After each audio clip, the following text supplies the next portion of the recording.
События в Белоруссии наталкивают не только на размышления о внутри- и внешнеполитических проблемах братской страны. Отключение там интернета и феномен телеграм-канала Нехта заставляют задуматься именно об информационной составляющей такого явления, как уличный протест. Тем более, что в век интернета именно информация зачастую является тем мотиватором, который заставляет людей выходить на улицы. Митинг и уличный протест, как устойчивая форма публичного городского протестного ритуала, заметно трансформировался под влиянием интернета и социальных сетей. Методы политической мобилизации и подготовки протестов также видоизменились с появлением так называемых новых медиа. Ключевой вопрос этих методов, разумеется, заключается в конверсии, трансформации пользователя из читателя соцсетей в активного участника протестной акции на улице. Суть в том, что пользователи могут сколько угодно массово высказывать свое недовольство в социальных сетях, но это не приводит к тому, что люди выходят на улицу. Дело в том, что участие в акциях протеста – это практически всегда для рядового участника эмоционально, а не рационально обоснованное действие. Изначально, по мнению социологов, агитация всегда направлена на молодое поколение. Организаторы играют на потребности молодежи повысить самооценку и испытать новые эмоции. Молодежь в любом обществе – это наиболее протестный электорат, объясняет социолог, директор группы компании НИИ социологии Мария Филь. Здесь имеет место поколенческий конфликт, потому что власть ассоциируется с неким доминированием старших, которые якобы навязывают свои правила игры, порядок поведения. То есть в широком смысле это проблема отцов и детей. Молодежь хочет заявить о себе, хочет иметь больше возможностей, и ей кажется, что сейчас эти возможности не столь доступны, как были бы доступны в случае смены власти. Оппозиционные лидеры берут на вооружение образ современного продвинутого человека. Кроме того, важно вызвать у потенциального протестующего сильные негативные эмоции, и основным фактором поддержания эмоций людей, заставляющим их выходить на улицы, могут быть видео разгона демонстрантов, когда силы безопасности бьют протестующих. Ведь это мощный источник возмущения. И чем больше таких видео, тем больше вероятность выхода на площади новых людей, которые прежде были не уверены в необходимости действовать. Преимущества организаторов протеста перед их оппонентами властью очевидны. В большинстве случаев практически невозможно определить, действительно ли атакованы мирные протестующие, а не люди, которые сами напали на полицию. Разумеется, можно потратить пару часов на выяснение этих нюансов, но для целевой аудитории все это не имеет ровно никакого значения, а значит, в сознании зрителя остается только насилие правоохранителей по отношению к гражданским. После первых же разгонов и задержаний в интернете появятся десятки видео, которые запустят цепную реакцию. Весь накопившийся в обществе гнев, как керосин, вспыхнет от спички, роль которой выполнят нужные фото и видео. В таких условиях решение блокировать интернет уже не выглядит таким уж и глупым, оно становится скорее даже логичным, ведь тем самым власть может убить сразу двух зайцев.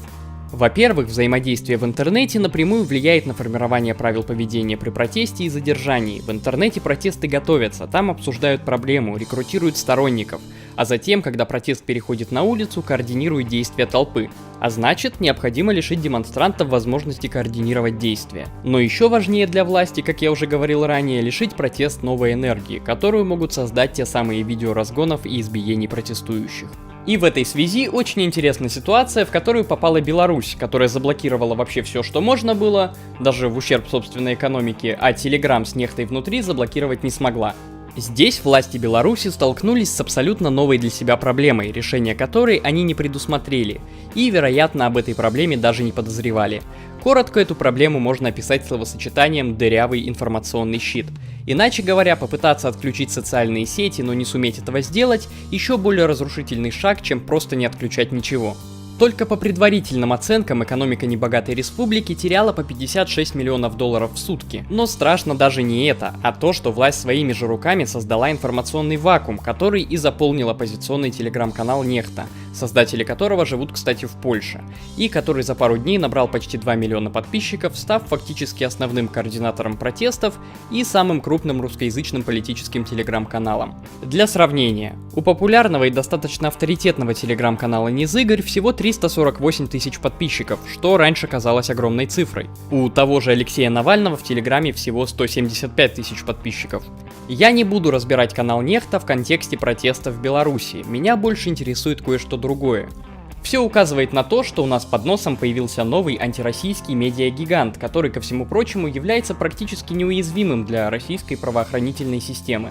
В русофобии новородившегося польского русскоязычного ресурса сомневаться не стоит. Канал просто пестрит открытой русофобией, и пару раз с помощью него уже вбрасывались фейки, одним из которых стал пост о русском спецназе, избивающем простых белорусов. Вот, посмотрите. Кроме того, посты этого канала пропитаны призывами к радикализации протеста.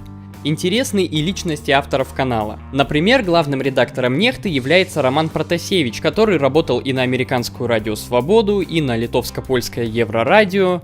Проблема в том, что если на территории Российской Федерации начнутся, например, какие-нибудь протесты, этот канал сможет без труда рассказывать из Польши нашим протестующим, что и как они должны делать.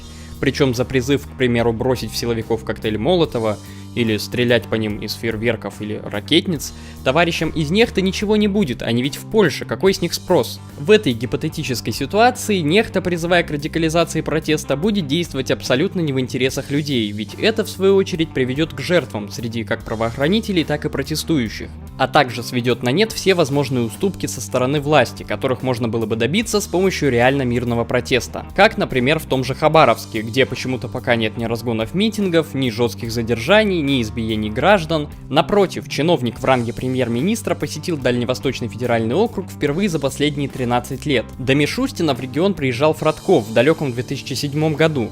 Все это время первые лица страны демонстрировали внимание к проблемам региона только на расстоянии. Это отлично иллюстрирует роль хабаровских мирных протестов в трансформации отношения центра ко всему Дальнему Востоку. России уже сегодня следует думать о том, как себя вести, когда настанет описанная мной раньше ситуация. Ведь по сути точечные удары по разжигателям внутри страны будут бесполезны, ведь вся координация действий и подпитка неопределившихся новыми и новыми порциями видео с сбитыми подростками будут происходить из-за границы. Да, Россия может попробовать повторить ошибку белорусской власти и укрыться дырявым информационным щитом. Но, как мне кажется, именно тут на помощь Кремлю может прийти суверенный Рунет, о котором так много говорили некоторое время назад. Так, телеграм-канал «Дежурный по Ирану» приводит в пример прошлогодние протесты в Иране. Вот что он пишет. На фоне видео белорусского протеста вспомнились демонстрации в Иране в ноябре, которые мне посчастливилось застать. Иранский способ купирования протестной угрозы выглядит на порядок более удачным, чем белорусский. Интернет не просто наглухо отключили за 24 часа, но включили национальный интернет, то есть осталась расширенная локалка, работали сайты государственных СМИ, банковские системы, доставка еды и такси, покупка билетов, практически все, что в зоне .ir, но никаких социальных сетей, мессенджеров, ютубов или даже почты. Национальный интернет готовился почти 2 года, но результат оказался впечатляющим. Обойти блок практически невозможно, а базовая инфраструктура работает. В краткосрочной перспективе мера предельно эффективная. Таким образом, в условиях развития ситуации по описанному мной ранее сценарию, суверенный Рунет помог бы не допустить кровопролития, сохранив протест в мирном русле, не нанеся при этом никакого урона экономике страны. Да, сразу же возникают технические вопросы, а также опасность злоупотребления со стороны власти этим инструментом. Но у Кремля и российского общества есть еще время, чтобы прийти к компромиссу, создав реальный прочный информационный щит от внешних ресурсов по типу Нехты, который помимо описанного мной ранее назначения мог бы применяться в первую очередь для защиты важных объектов страны от кибератак в условиях кибервойны, о чем я говорил в предыдущем видео. Ну а на сегодня это все. Пишите свое мнение в комментариях, ставьте оценку этому видео, подписывайтесь на канал и на мою группу ВКонтакте по ссылке в описании, и до скорых встреч!